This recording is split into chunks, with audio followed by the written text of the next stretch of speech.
Olá, amigos, sejam todos muito bem-vindos a mais um vídeo aqui no canal. Eu sou a Juliana Castro, para quem não me conhece, seja bem-vindo ao meu canal. E no vídeo de hoje, como vocês já puderam ver aí no tema, eu resolvi pegar algumas perguntas que foram recorrentes nos últimos dias, né, nas últimas semanas, e respondê-las aqui para vocês. Mas pretendo fazer um vídeo bem curto, e pretendo fazer disso uma rotina, tá bom? Então, se de hoje em diante vocês perguntarem alguma coisa, eu só der um coraçãozinho e não responder, pode aguardar que a sua pergunta vai para um vídeo, tá bom? Então, podem me malhar aí de pergunta, que periodicamente eu vou procurar fazer esse vídeo, tirar dúvidas de vocês, tá bom? Então, a primeira pergunta aqui, eu não anotei o nome, porque algumas pessoas estão identificadas com pseudonomes e alguns eu não sei nem pronunciar. Então, para não pecar pelo erro, eu optei por não pegar, né, o nome da pessoa, mas quem fez a pergunta vai saber.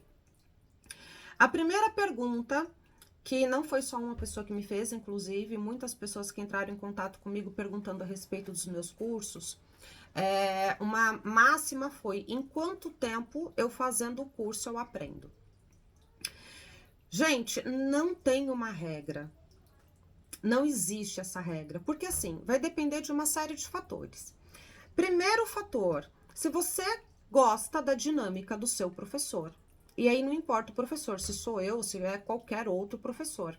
Vai depender muito se você entende, tem uma sincronia com a dinâmica da pessoa que está ministrando. Às vezes pode ser um profissional super conceituado, né? Ter não sei quantos anos aí de cursos, né? Ministrando cursos, e você pode assistir uma aula e não conseguir absorver 50% do que o professor está te colocando ali, tá? Então depende muito do. Primeiro eu acho que o fator mais importante é você encontrar um professor que fale uma língua que seja confortável, né, para ti, que seja de fácil discernimento para ti, tá bom? Um outro fator muito importante, não menos importante que o primeiro, é a sua dedicação. A ciência prova que tudo aquilo que você pratica com qualidade 30 minutos todos os dias, no decorrer de 3 anos, você se torna especialista. Então, vai muito também do seu empenho, da sua prática. Tarô é prática. É prática, gente. É você praticar e praticar e praticar. Eu jogo tarô há muito tempo. Inclusive, essa é uma outra pergunta, né?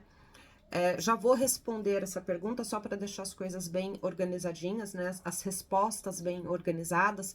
Mas eu jogo tarô há muito tempo e todos os dias, com exceção dos domingos, eu abro o jogo para mim. Todos os dias, Ju? Todos os dias. Mas, Ju, você vai viajar, você leva o tarô? Com toda certeza. Eu tenho meu kit bruxa, gente. Eu tenho a minha bolsinha, né, de coruja, que dentro dessa bolsa de coruja vai uma bolsa de tarô. E ali vai cristais, incenso, uns 2 decks de tarô, um deck de Lenormand, um oráculo. Eu levo o combo, incenso, levo o combo ali, né? Onde quer que eu vá, uma canga, né? Porque, sei lá, vou pra praia, me bateu de abrir um jogo na beira do mar. Vou fazer, por que não? Vou ter um passeio, isso em qualquer lugar, tá? Às vezes eu vou levar meus filhos num parque, numa praça, eu levo tiracolo. E às vezes ali eu aproveito não só para jogar, para meditar, mas também para tirar algumas fotos, algumas coisas no sentido, né? Eu sou péssima para tirar foto. Eu acho que eu não sou nada fotogênica, eu tenho uma preguiça gigantesca dessa parte estética, né? Mas para uma divulgação é necessária, então às vezes eu aproveito o combo, sabe? Mas independente de aproveitar esse combo, aonde eu vou, eu tenho um deck comigo. O deck, o tarô, gente, ele é sagrado para mim. Ele é a minha conexão com o meu divino, entende? Então, é uma prática, é um ritual diário de eu parar para me ouvir. Ju, você joga para você? Sim, com certeza. Se eu quiser dar qualquer coisa para vocês, minimamente, primeiro eu preciso ter para mim. Eu preciso saber dar para mim mesma, né? Então, sim, eu jogo tarô todos os dias. Há anos! Sabe que é anos? Há anos. Muitos anos. Então, eu acho que o aprender, o tempo, né, que você vai demorar para aprender o tarô, depende muito da sua dedicação. Depende, lógico, de você adquirir um curso, gente. E não é porque eu sou professora, não. Antes de fazer cursos, porque eu fiz alguns cursos, né? Paguei caro em alguns deles, bem caro, muito caro mesmo. E antes de fazer cursos, eu escutava que, assim, existem alguns conceitos de tarô que ou você lê com muita atenção, muito discernimento para conseguir enxergar o que está óbvio, porém não está escrito, ou pague um curso, porque de graça ninguém vai te falar, e é verdade. Tem conhecimentos que custaram caro para a gente, foi um preço alto para a gente conseguir discernir, né? E quando eu falo um preço alto, não necessariamente estou falando de dinheiro, mas às vezes é tempo de vida, é vivência. Tem algumas coisas que a gente aprende com o tarô só vivendo. E aí é justo cobrar por isso, né? São tempos, são cabeçadas que a gente deu, erros que cometemos e que se tornaram aprendizados. A gente não desistiu na metade do caminho, para chegar no ponto de poder ensinar. Então tem alguns aprendizados aí que é só curso mesmo. E aí escolha uma pessoa que vai ter uma dinâmica, uma didática, uma fala que prende a sua atenção, que tenha sentido, que tenha coerência contigo, tá bom? Conselho aqui que eu dou, não abrace esses cursos de R$ 29,90, aprenda a ler tarô fluentemente em 3 meses. Isso é mentira. Não caia nessa, tá? Não caia mesmo. O tarô é um mapa para nossa alma.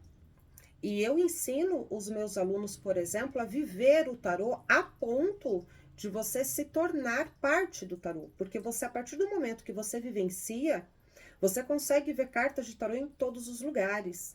Você reconhece os arcanos em toda a sua vivência, tá? Então, não tem um tempo. Tem o quanto você está disposto. Entende? É isso. Não tem um tempo definido. Não vou fazer o que muito marqueteiro faz por aí, de aprenda em 3 meses. Se você não se dedicar, se você não entender, se você não discernir, se você não praticar, em 3 meses você vai entrar cru e sair torrado. Não vai ter passado por um processo de maturação. Entende? Outra pergunta. Qual o significado de cada carta? Essa pergunta, na verdade, eu resumi várias, né? Porque na playlist que eu fiz uma jornada terapêutica pelos 78 arcanos, tem muitas pessoas ali perguntando o que significa a carta do Papa no amor? O que significa o 9 de paus invertido? O que significa tal coisa? Gente, não dá para eu responder isso para vocês. E não é má vontade. Porque assim, se o tarô fosse uma questão exata, né, uma ciência exata, não precisaria do humano. Uma inteligência artificial montaria ali um aplicativo, como tem muitos por aí, né? E aquele aplicativo já daria a resposta pronta para aquele exato problema que você está passando. E aí isso não funciona, né? Para você ter a prova disso, não vai pelo que eu tô falando.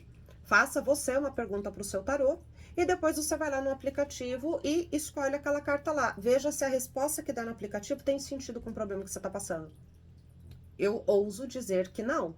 Vai ficar algo muito vago, sem sentido, sem nexo, sem coerência, né?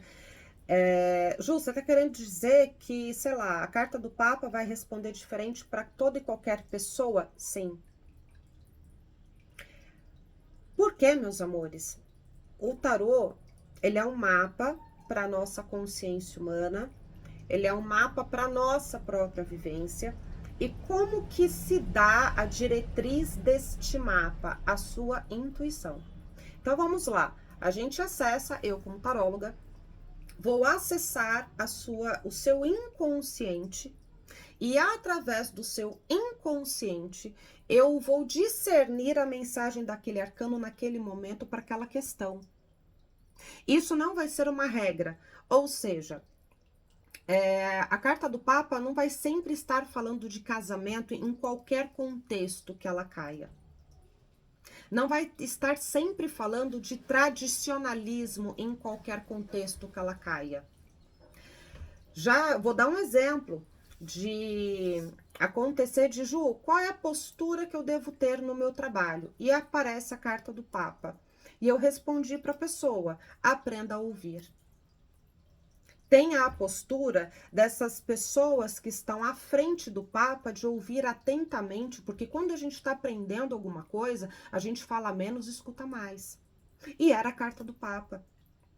E aí a pessoa foi lá, executou, depois ela voltou e falou: Ju, obrigada pela dica que você me deu. Eu falo mais que a nega do leite. E ainda bem que eu mantive a língua dentro da boca, porque isso fez com que eu tivesse um reconhecimento, um aprimoramento mais rápido. Então não tem uma receita, gente. Não tem essa coisa de o Papa com 2 de paus dá o quê? Depende. Depende da pessoa, depende da situação, depende do discernimento da pessoa, depende do problema da pessoa, da dor da pessoa, entende? Depende de todo um contexto para tirar uma resposta coerente dali. Qual é a dinâmica que eu tenho com os meus alunos? Né? Meus alunos vão lá, fazem curso, a gente tem um grupo no WhatsApp, onde eu tiro, né, a dúvida. Na verdade, a gente se interage muito ali. Como eu estou atendendo, né, atendo o dia inteiro, e às vezes a pessoa coloca, sei lá, pergunta 10 horas da manhã no grupo. Eu vou responder 10 horas da noite. Só que os alunos ajudam uns aos outros, né? E aí é bacana cada um ir lá colocar a sua percepção, porque a gente vai adquirindo ferramentas, vivências, né? A gente vai discernindo, pode ter, tem sentido isso aqui, isso daqui também, não tinha pensado nessa possibilidade. Mas aí quando chega eu viro para a pessoa e falo: o que que você viu? Porque é o que você viu que vai importar. Ah, Ju, eu prestei atenção, sei lá, na lua. Tá. O que que você sente quando olha para essa lua? Porque é a energia da mão da pessoa. O tarô vai falar com a pessoa mediante a cabeça dela, mediante a vivência que ela tem de vida. Ela vai espelhar aquilo no tarô. Entende? Então eu preciso trabalhar com o cognitivo daquela pessoa. E aí, eu vou incentivando. Tá, e o que que significa para você? Perfeito. Agora pega esse significado, como que você enquadra na resposta? Ah, Ju, agora ficou claro.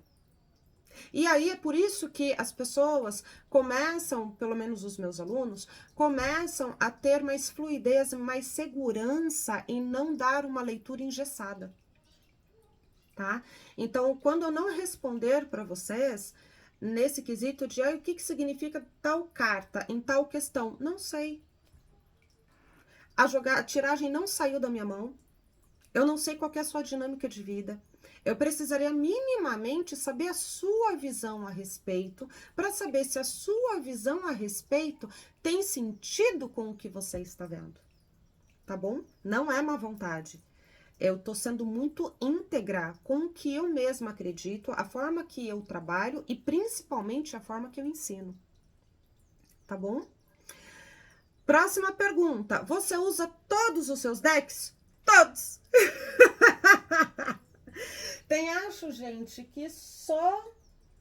Eu tenho 3 que são de coleção. Coleção mesmo. Eu comprei pra não usar. Só pra namorar, a fim de cultura, só. Todo o restante, eu uso todos. Teve um tempo que eu comprei muito deck de tarô por impulso. Porque tava barato, ou porque eu achei ele bonito e não sei o quê. E aí chegou aqui, eu não tive uma conversa, eu jogo de forma intuitiva, né? E a hora que eu fui jogar, travou. Ou eu dei de presente pra alguém, o meu irmão foi o maior beneficiado com isso, né? Ou eu vendi, né? Porque não usei, tentei uma vez, não foi, guardo. Aí tento, não foi, guardo. Terceira, fica ali um tempo. Eu geralmente, quando isso acontece, eu fico cozinhando esse deck aqui 1 ano. E vou tentando utilizar, porque às vezes é o momento que eu estou. né? Tô mais com uma facilidade, uma ligação maior a um determinado tipo de arte, né? E aí, vou deixando ele lá cozinhando um ano tentando pegar ele. Não conseguiu usar, ele vai pra frente. Ou eu vou vender, ou eu vou dar, enfim, o que eu decidi na hora ali. Não tem uma regra pra isso, tá? Ju, você vende deck? Vendo, vendo. Eu paguei? Qual é o problema? Nenhum. A gente não compra livro usado no sebo? Mesma coisa. O deck praticamente não é usado. Por que que eu não posso vender? Posso. É meu, eu vendo. Ponto. E não tem problema nenhum. Aqui não é uma pergunta que eu estava programando de responder, mas assim, já respondendo. Tem algum problema, né? Vim com a energia de outra pessoa, eu comprar um deck usado, eu preciso fazer alguma limpeza, alguma coisa no sentido? Problema não tem nenhum, tá, gente? Eu já comprei, inclusive o meu Everyday, eu comprei, né, a versão em inglês usada, né? E no máximo eu pego uma barra assim de selenita e coloco em cima do deck, deixo ali de um dia para o outro e bora para uso. Entende? Coloco a barra de selenita para poder transmutar a energia dele ali, né? Às vezes a própria pessoa magnetizou alguma coisa ali e depois não gostou ou vendeu porque precisava de dinheiro, então o deck vem com uma certa dor, aquela dor de, poxa vida, não queria vender, mas preciso de dinheiro. Então, vem ali com algum sentimento de dor, alguma coisa no sentido. Então, só coloca uma selenita ali em cima, deixo de um dia pro outro e pronto, bora trabalhar o deck, tá? Uso todos, inclusive. Faz quanto tempo que eu jogo tarô? Profissionalmente, tem aí uns 10, 12 anos, tá? Que eu cobro, né? Então, que eu não jogo só por jogar ou somente para pessoas próximas. Tem aí uns 10, 12 anos. Agora que eu manipulo as cartas, e aí não necessariamente somente de tarô, desde os meus 14 anos. Eu tenho 37 anos agora. Tá no momento que eu estou gravando esse vídeo, eu tenho 37 aninhos. Então, eu tenho uma certa vivência aí no tarô, porque muitas pessoas falam, ah, Ju, eu quero fazer o seu curso, eu vou começar a ler como você?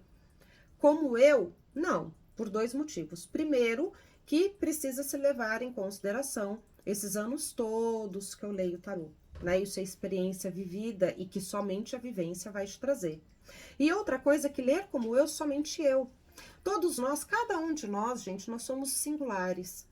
Não existem duas Julianas Castro. Pode ter no nome, mas no DNA, na energia, na essência, no cerne, eu sou uma. Não tem duas de mim. Entende? Então, você vai precisar aprender na prática, na vivência, a sua forma de se conectar com o seu jogo. O que ele importa na tua vida? Eu percebo muitas pessoas começando a ler tarô porque, é um dinheiro fácil, e vai desistir rápido. Porque vai ter alguns percalços ali, né? A gente vai ter que aprender a lidar com o ser humano, com a dor humana, com o imediatismo humano. Isso dá... Gente, ler tarô é um trabalho que dá trabalho, tanto quanto qualquer outra profissão. Não é um dinheiro fácil. Lê do engano quem acredita que seja, tá? E é um trabalho que também vai exigir tanta responsabilidade como qualquer outro, tá bom? É errado ter decks falsos? Eu pensei muito se eu ia trazer essa pergunta pra cá, porque isso pode dar um chabu. Mas sou tupetuda. É uma pergunta que vem me fazendo já há um tempo. Ontem, ainda ontem, teve um diálogo ali entre eu e um seguidor, falando a respeito de não concordo. O seguidor colocou mais ou menos assim, não vou lembrar exatamente as falas, mas ele colocou mais ou menos assim. Eu também só compro decks originais, porém, acho um absurdo um deck custar R$ 400, ou sei lá quantos dólares, enquanto existe uma pobreza extrema no mundo.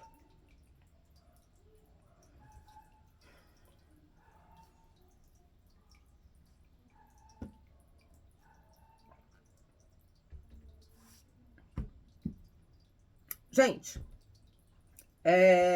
primeiro respondendo a pergunta, é errado ter decks falsos? depende do que você julga como errado. Eu, Juliana, na minha vida, é errado. Vou repetir. Eu, Juliana, na minha vida, é errado. Porque eu tenho como base, como premissa, de não fazer com o outro o que eu não gostaria que fosse feito comigo. Então, para mim, eu, Juliana, vou deixar isso muito frisado. Eu, Juliana, não compro deck falso, porque para mim, eu, dentro da minha realidade, a forma com a qual eu vejo o mundo é errado. E aqui vos fala uma pessoa emergente, ou seja, uma pessoa que veio de uma classe baixa e fui galgando através do meu próprio trabalho, procurando a minha própria dignidade, poder hoje pagar R$ 500 num deck se eu quiser. Tá? Então, aqui vos fala uma pessoa que teve uma vivência paupérria e que hoje eu conquistei o direito, a dignidade, o poder aquisitivo, econômico, de pagar caro num deck. Então, mediante a minha vida, o meu jeito de olhar a vida é errado. Tá tudo certo quem compra. Eu tenho alunos que compram decks na Shopee. Ok. É o que dá certo pra ela? Tá tudo certo. Eu não vou comprar. E não vou incentivar ninguém a comprar também. Agora, explicando por que eu ajo desta forma. Eu falei isso num vídeo, num dos primeiros vídeos do canal, inclusive, que o fato de você comprar um deck cópia é ruim em vários aspectos. O primeiro deles, ao alcance das nossas mãos, é a qualidade que esse deck vai ter. Ele pode vir com defeito, ele vai ter um tamanho diferente, um material diferente, a qualidade não vai ser a mesma, enfim. Né? Você já tá perdendo ali na qualidade, mas mediante o que se paga na Shopee, até que compensa, uma qualidade que tá meio que pau a pau com o que você tá pagando. Mas, eu penso que assim, uma pessoa demorou meses, se bobear anos, para idealizar um deck, conseguir colocar esse deck em prática, conseguir fazer com que o seu deck seja financiado por uma editora para ser vendido em grande escala. Isso foi um trabalho longo, um caminho longo a ser conquistado por aquela pessoa. E aí, eu me imagino tendo esse trabalho todo e quando finalmente eu consigo colocar um deck no mercado, que é um processo difícil, burocrático, caro, eis que alguém vai lá, compra um deck meu original, faz uma réplica e sai vendendo a preço de banana. Meu Deus, eu vou parecer um siri na lata. Pra mim não vai rolar, entende? Porque eu me coloco na condição de eu trabalhei. Eu me esforcei, eu tive investimento, né? Não é justo. É digno eu receber pelo trabalho que eu investi, dinheiro e vida, que é o mais importante. Dinheiro a gente ainda conquista, mas o tempo de vida é um troço que não volta. Então, essa é a primeira coisa, tá? Quando eu já tinha construído essa concepção, eu não sabia como que era confeccionado um deck. Mas independente de saber ou não esse caminho, eu já tinha essa coisa de, e se um dia eu desenhar o meu deck? Eu vou ficar pé da vida se o meu produto for plagiado, não vou gostar. Gente, eu não faço PDF para os meus cursos por conta disso. Porque é mal do brasileiro achar que tudo ele tem que criar vantagem, ao invés de procurar dignidade. Entende? Então, não, nos meus cursos não tem PDF. Ponto. E não vou fazer. Quem quiser fazer curso comigo vai ter que anotar. E assim, eu me coloco à disposição de tirar as dúvidas de todo mundo, quantas vezes forem necessárias até a pessoa entender. Isso eu me coloco a essa disposição. Porém, não peça para eu sentar a minha bunda na cadeira para escrever um PDF, que eu sei que isso vai ser partilhado com quem não pagou pelo curso, e eu não acho isso justo, não é respeitoso para com o meu trabalho. Não quero passar por esse dissabor, não vou fazer. Ponto. E aí, vamos entrar no aspecto do poder aquisitivo, né? Um deck, Juliana, mas é um absurdo um deck de R$ 400. Hoje, eu posso responder esse ponto de vista, não de forma rasa, como esse seguidor colocou, mas eu posso colocar com propriedade. Um deck de estúdio, que são decks feitos em pouca escala, ou seja, é uma fabricação própria. Aqui no Brasil, eu não vou falar no exterior, porque, né, não tenho conhecimento mas aqui no Brasil, percebam que tudo que é deck, eu não vou ter nenhuma caixinha aqui perto, mas eu tenho o livreto aqui, ó. É um deck de Rebeca, passar a buzina, né? Acho que foi. É um deck idealizado por Rebecca Campbell. A arte foi feita por Daniele Noel. Certo? Certo. Ou seja, foram duas pessoas aqui. Uma pensando e a outra pegando o pensamento de uma e colocando ali no papel, fazendo aquilo tomar vida. Certo? Certo.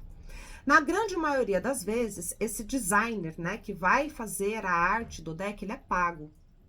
E na grande maioria, e assim, é uma média de R$ 6.000 para uma pessoa idealizar, desenhar, na verdade, né? O deck idealizado por alguém. Então, imagine que eu, Juliana, contrato Maria para desenhar o meu deck. E Maria me cobra R$ 6.000. Uma média, pode ser mais caro, de R$ 6.000. Perfeito. Isso só para ela desenhar. Ela vai fazer toda a arte e vai me mandar esse arquivo. E aí eu vou para a gráfica. A gráfica, para fazer uma impressão mínima de 10 unidades, pode me cobrar, e aqui eu estou dando uma média, de 5 a 10 mil reais para fazer 10 decks. Olha o custo que isso me levou. Fora que a Neo Designer, ela pode me pedir de 6 meses a 2 anos para desenhar.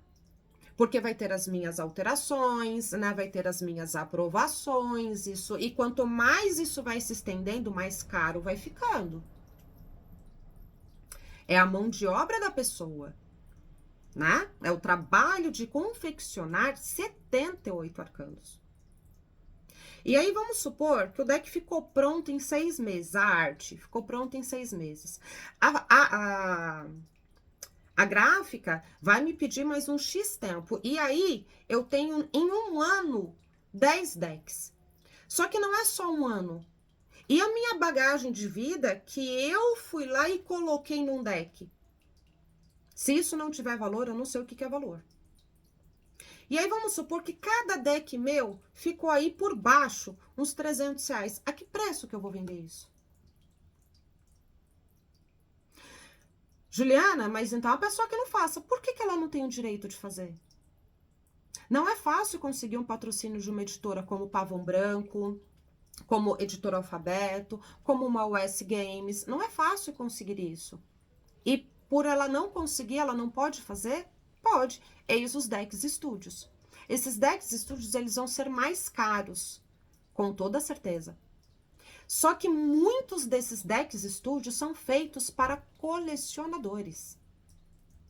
E aí não está pensando em nenhum momento numa pessoa que está em baixa pobreza, porque uma pessoa que está em baixa pobreza não está pensando em aprender tarô. Ela está pensando em sobreviver. A condição de vida dela é outra. Eu teve um tempo da minha vida que eu estava vendendo almoço para comer a janta. Eu não estava nem um pouco preocupada se eu ia pegar o tarô, o que era tarô. Gente, a minha vida estava acontecendo. Eu jogava com um baralho de truco. Entende? Era uma luta para sobrevivência. Então, quando se idealiza uma obra de arte, na grande maioria das vezes, de fato, isso é um fato. Não estou falando que é correto, que deixa de ser, eu estou pontuando um fato. Um artista não vai desenhar uma puta obra de arte pensando que essa puta obra de arte tem que estar acessível a uma classe média baixa. Cada coisa no seu devido lugar. E vou mostrar isso de uma outra forma para vocês. Tá? O fato de existir uma faixa de pobreza muito extrema, existe sim. Eu trabalhei em projeto social, então não contente em ser emergente, eu trabalhei em projeto social e eu fui nesses lugares, eu atuei nesses lugares. Eu sei como que essa realidade acontece. E não somente sei, como por 7 anos da minha vida eu fiz algo a respeito. Então eu não tenho uma visão e nenhuma vivência fútil a esse respeito. Perfeito. Partindo desta premissa, né? Vamos mostrar aqui um quadro diferente do que é dar valor às coisas, o que é dar preço às coisas. Vamos supor que Maria trabalhe no RH de uma empresa e ela receba como salário 5 mil reais. Perfeito. E aí o chefe dela, um belo de um dia, chama a Maria e fala: Maria, é o seguinte, eu fui em 4 empresas concorrentes e eu percebi que um dos fatores que faz com que nessas 4 empresas eles tenham mais lucro, logo, mais força de investimento, é que o salário do seu cargo é 2 mil reais. Então, para ser justo com as outras pessoas que executam o mesmo cargo que você em empresas diferentes do mesmo ramo, eu estou baixando o seu salário de 5 mil reais para 2.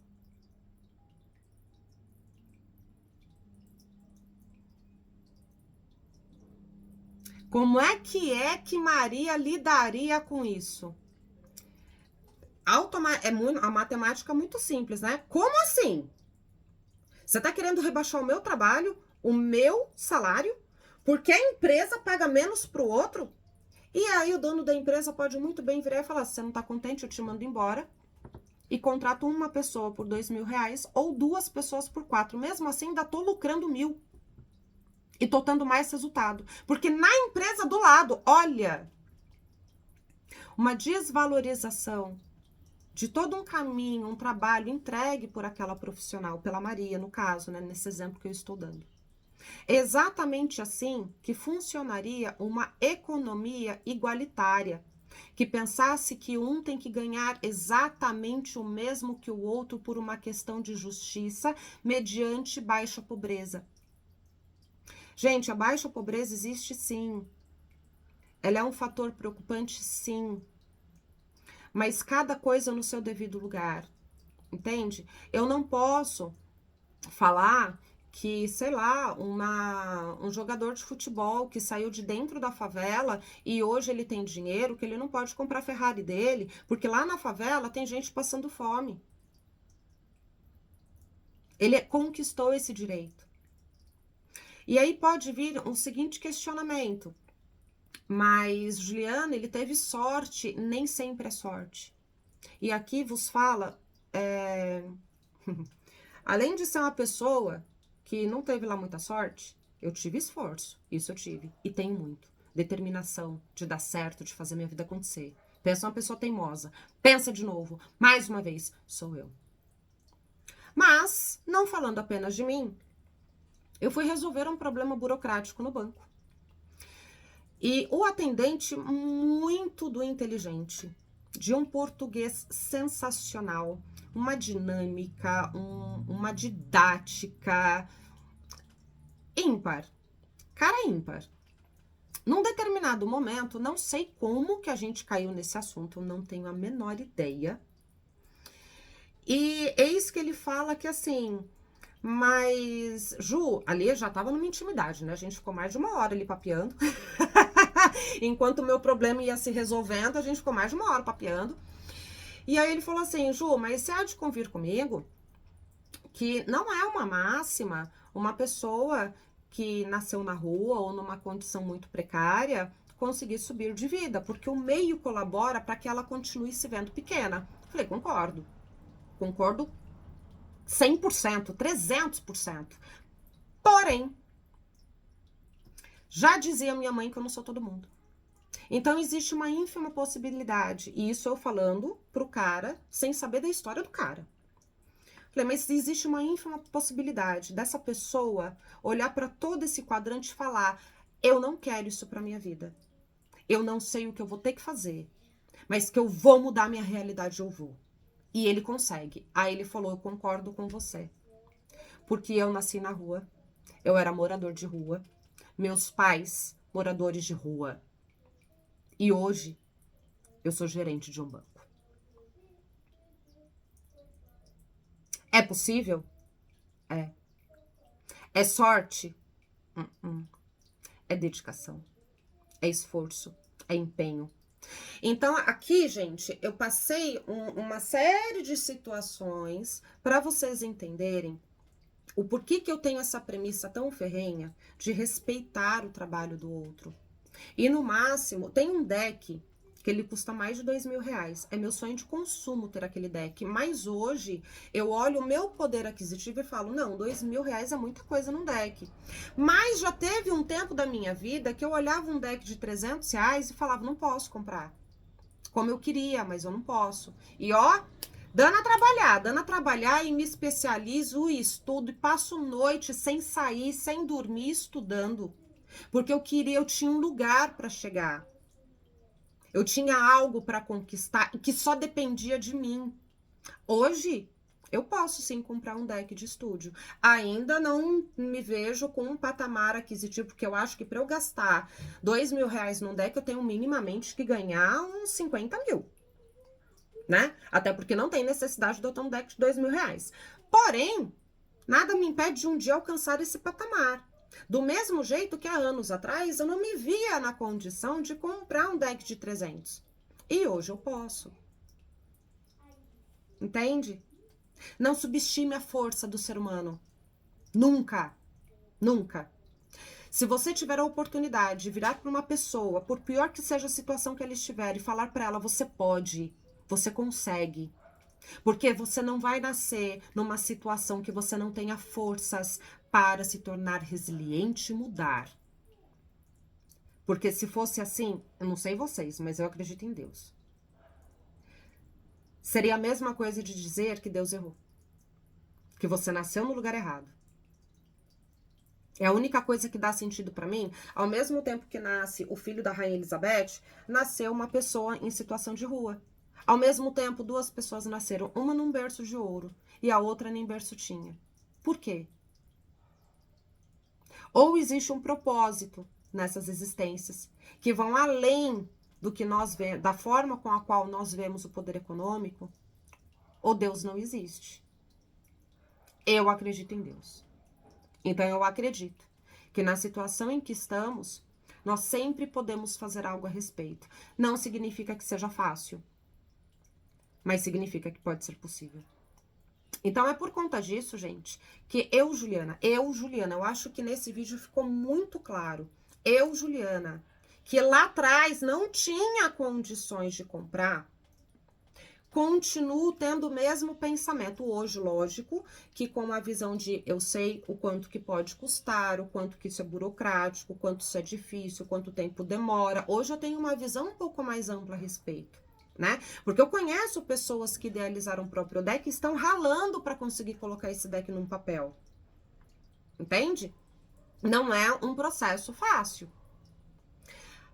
Eu tenho essa visão, eu tenho esse entendimento, mas antes de ter essa visão e esse entendimento, eu tenho um valor. Eu não vou fazer com você aquilo que eu não gostaria que fosse feito comigo. Então, não. Eu vou continuar. Se eu não puder ter o deck de R$ 2.000, eu não vou ter o deck de R$ 2.000. Mas eu jamais vou virar pro cara e falar, você é soberbo. Você não tem direito de cobrar isso no seu deck. Porque existe uma máxima pobreza no mundo. Não, isso eu não vou fazer. Sabe o que eu posso fazer com a máxima pobreza do mundo? Ajudar. Isso eu posso. Isso eu posso pegar e ir lá, numa situação de rua, e levar uma comida, levar uma coberta, sem julgar se ele precisa, se ele não precisa, se ele vai usar em droga, se ele não vai. Eu posso fazer a minha parte, isso eu posso fazer. Mas dar preço no trabalho do outro, não, esse não tá no meu direito, não fui eu que executei. Entende? Mas cabe a mim pensar, o que eu vou fazer? Se fosse comigo, seria bacana? Se não, pau que dá em Chico, dá em Francisco. Sou bem severa com isso. Tá bom? Então, aqui o intuito eu acho que é explicar com riqueza de detalhes, valores e vivências, o porquê é que eu, Juliana, não tenho, e na minha concepção para a minha vida é errado sim comprar um deck cópia. Repito, eu tenho alunos que compram decks cópias e ok, cada um dentro da sua condição e daquilo que acredita ser correto. Eu não vou infringir os meus princípios que são bem pensados, são vivenciados, porque alguém discorda. Eu faço aquilo que o meu instinto, a minha centelha divina, diz que é o correto na minha vida de ser feita. E respeito super quem discorda e faz diferente. Tá bom, meus amores? É isso. Esse é o vídeo de hoje. Eu falei que eu ia fazer um vídeo curto, acabou sendo um vídeo de 40 minutos.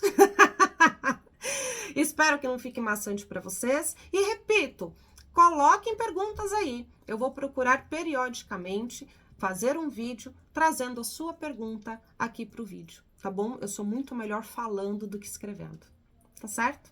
Então é isso. Um grande beijo no coração de vocês e até a próxima.